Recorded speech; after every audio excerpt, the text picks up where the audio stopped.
राष्ट्रीय लोक जनता दल के राष्ट्रीय अध्यक्ष उपेंद्र कुशवाहा जी बोले हैं कि बीजेपी और आरजेडी में तो वैसे भी फूट पड़ गया है और उनके बहुत से मंत्री जो हैं हमारे अंदर में हैं।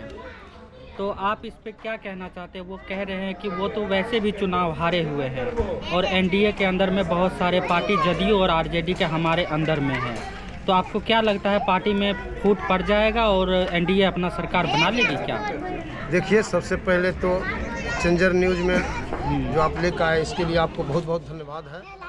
आप बधाई के पात्र हैं, जिन्होंने हम लोग जिसे जैसे असेसमेंट लेकर के आपने दुनिया जहान को दिखाने का काम करते हैं। जहाँ तक बात रही जो उपेंद्र कुशवाहा जी जो बोलते हैं कि हमारा बहुत जो है जदयू का विधायक चाहे मिनिस्टर जो हमसे साँठ-गाँठ करके हमारे साथ हैं, या कहीं ना कहीं सिर्फ झूठा ही झूठा है। इसमें एक भी बात उनका सही है। आप जान लीजिए कि उपेंद्र कुशवाहा जी स्वयं आप जान रहे थे कि यूनाइटेड में चलाते थे, यूनाइटेड को राष्ट्रीय अध्यक्ष भी रह चुके थे, लेकिन वो भाग गए। तो भागने के बाद हर आदमी चाहता है एक एक दूसरे को भंडा फोड़े, लेकिन ऐसी कोई बात नहीं है। एकजुट में है, जदयू भी एकजुट में है, आरजेडी भी एकजुट में है।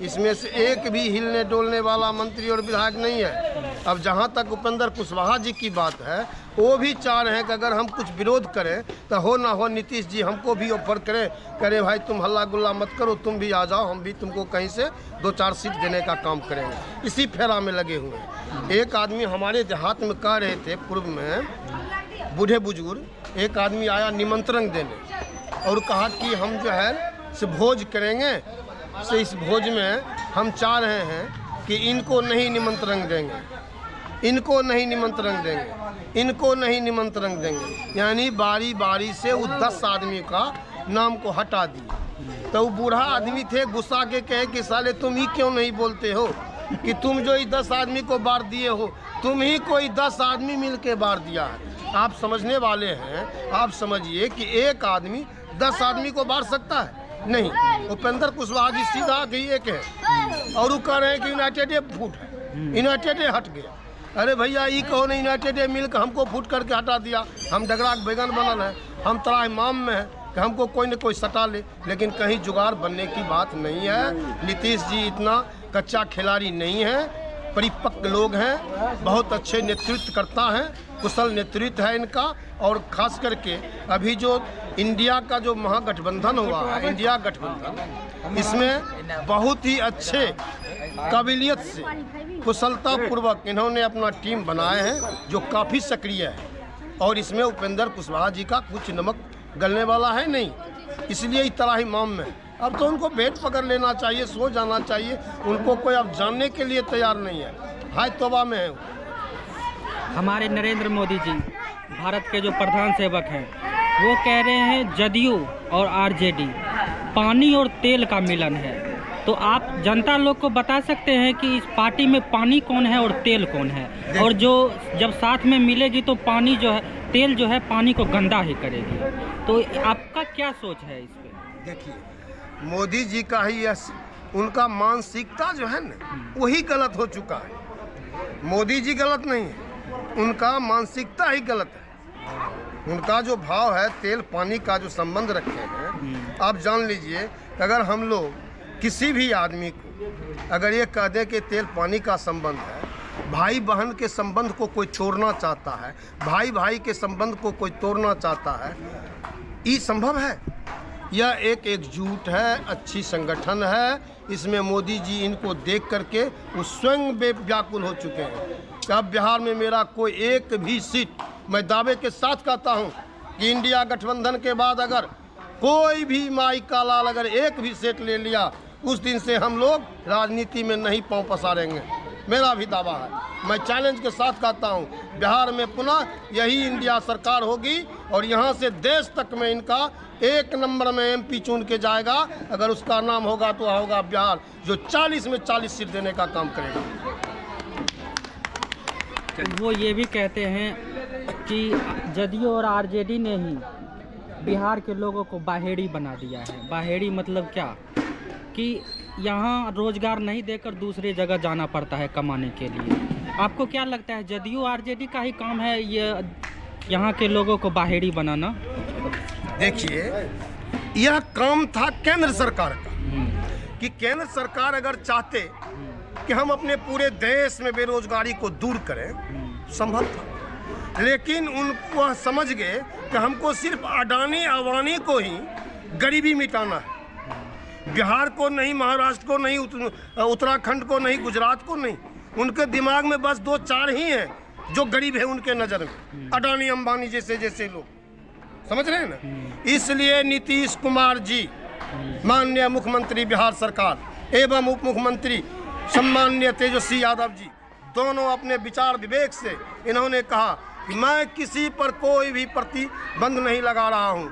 जिसके पास क्वालिफिकेशन होगा, जो मेरिट में आएगा, चाहे वो बिहार का रहे या किसी भी राज्य का रहे, हमारे देश में वह किसी भी जगह नौकरी ले सकता है। अच्छा शिक्षा अगर उसके पास है तब। कौन सी खराब क्या, कौन खराब क्या?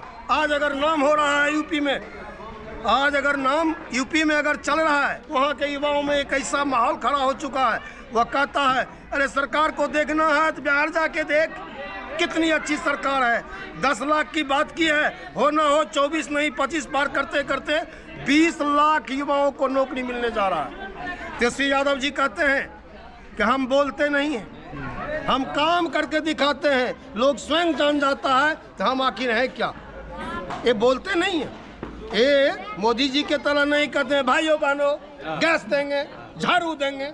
अरे वही झाड़ू बोरनी इस बार लगेगा। आप जो फ्री में प्रधानमंत्री योजना के तहत जो आप गैस सिलेंडर दे दिए, गोबर कृषि वाला गोईठा को बंद कर दिए, आज वही माँ बहन से 1200 रुपया वसूली करते हैं। शर्म नहीं आता है? आप तो अंग्रेज को भी दाब दिए। अंग्रेज चाय पिलाते पिलाते हमारे देश पर हो गया, और आप गैस सिलेंडर का आदत बनाते बनाते, तेल साबुन का आदत बनाते बनाते हमारे देश पर आप हॉबी है। 45 जहाँ 50 किलो का बैग आता था, 45 किलो करके दाम वही। 1 किलो का सर्फ आता था 900 ग्राम करके दाम वही। 15 जगह 10 बिस्कुट आता था 6 बिस्कुट करके दाम वही। वाह रे मोदी, ये मोदी की सरकार इस बार फेल है 100 में 100%। इसको जान लीजिए। इसका 2 ही है, एगो अंगू एगो पंगू। एगो राजनाथ सिंह जी हैं जिनको जहाज पर चढ़ने का बराबर शौक रहता है, उड़ान भरते हैं बुढ़ा में भी।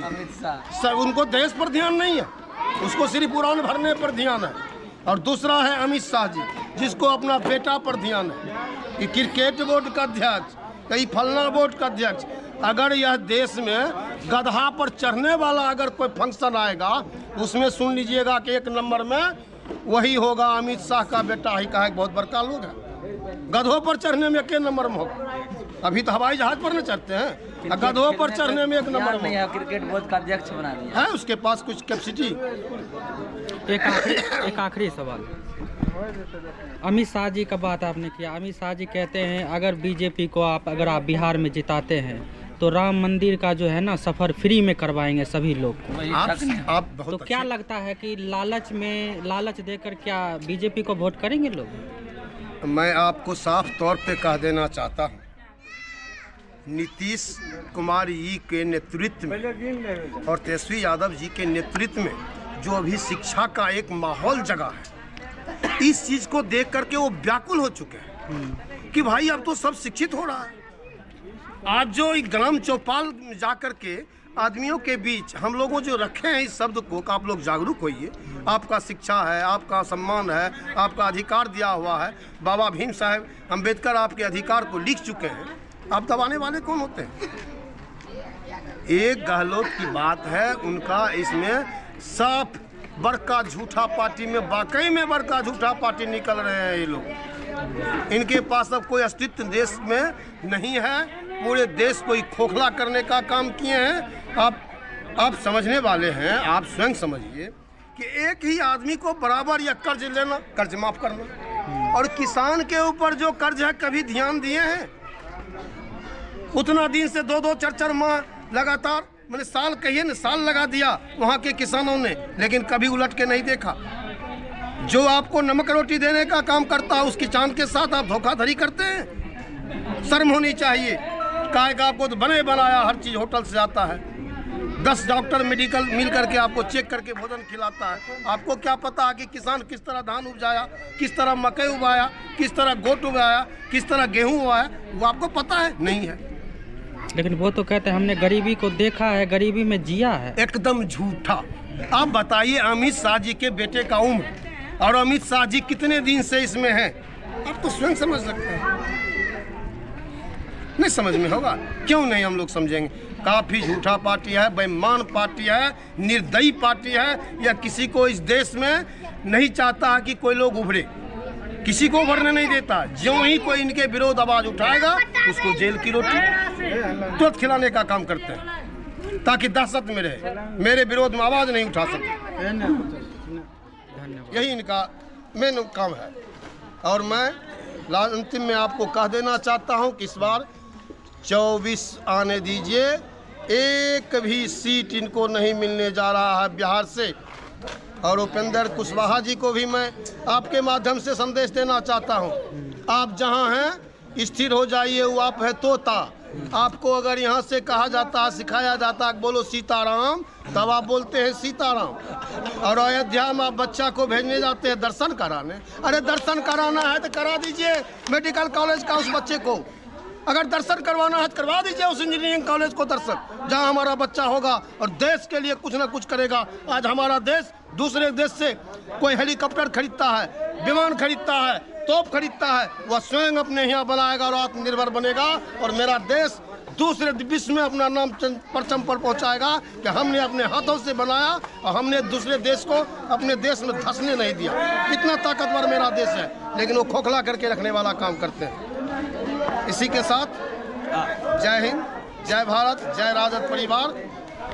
नाम बता दीजिए। मेरा नाम अरुण सम्राट है, हम जिला महासचिव के पद पर हैं। आदरणीय मनोहर बाबू के नेतृत्व में जो जिला अध्यक्ष हमारे हैं, कुशल नेतृत्ववान हैं, धैर्यवान हैं, बुद्धिमान हैं और युवाओं के मसीहा कहे जाने वाले हैं। गरीबों की आवाज़ है, दलित पिछड़ों की आवाज़ है और मैं उनके नेतृत्व में काम कर रहा हूँ।